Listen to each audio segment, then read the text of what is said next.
George Bush began his Seattle visit shortly before 6 this evening, coming down the ramp of his private plane. Protesters and supporters waited his arrival at the downtown Westin, where the vice president is staying and attending a fundraiser.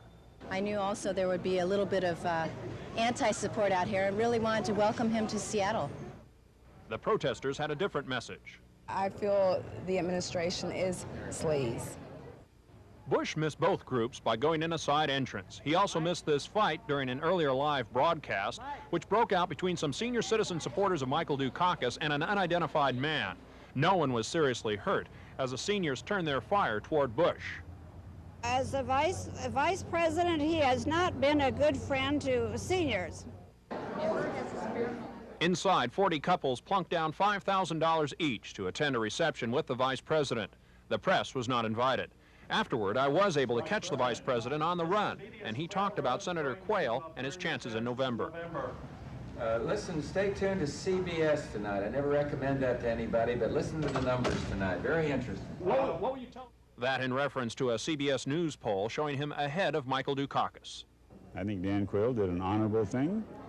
He served his country well. He was willing to go if his guard unit had been called, and many were. So I think that the issue is a non-issue. A busy morning is planned for the vice president tomorrow. He will tour Seattle Steel, make a speech, and meet with the press. He departs Boeing Field at 10:30. In Seattle, Mike Oling for News 8.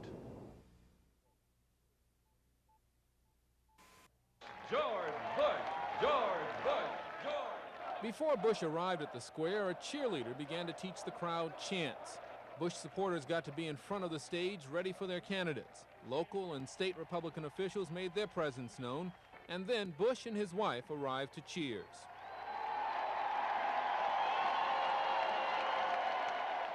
There were few surprises. Attack the Democrats, praise the last 8 years of the Reagan administration, and offer support for education, economic development, and the environment. This choice will be as clear as any choice in modern presidential politics. The choice is between the future and the past. He supports enterprise zones for economic renewal of depressed areas, child care credits, and expanding Head Start.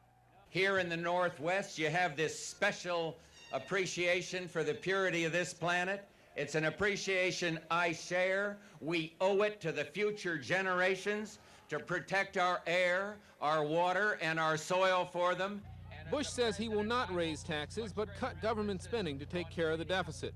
There was a sizable and vocal contingent of people who did not support Bush's views. The group drowned out the speech at least 6 times and interrupted it once.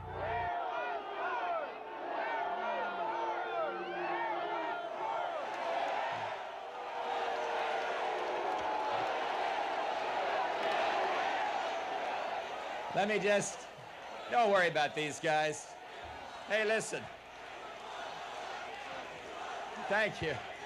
The fall campaign is truly underway now in the West. A push to capture voters in Oregon, Washington, and especially California. That is what this swing through the West means. Lou Frederick, News 8.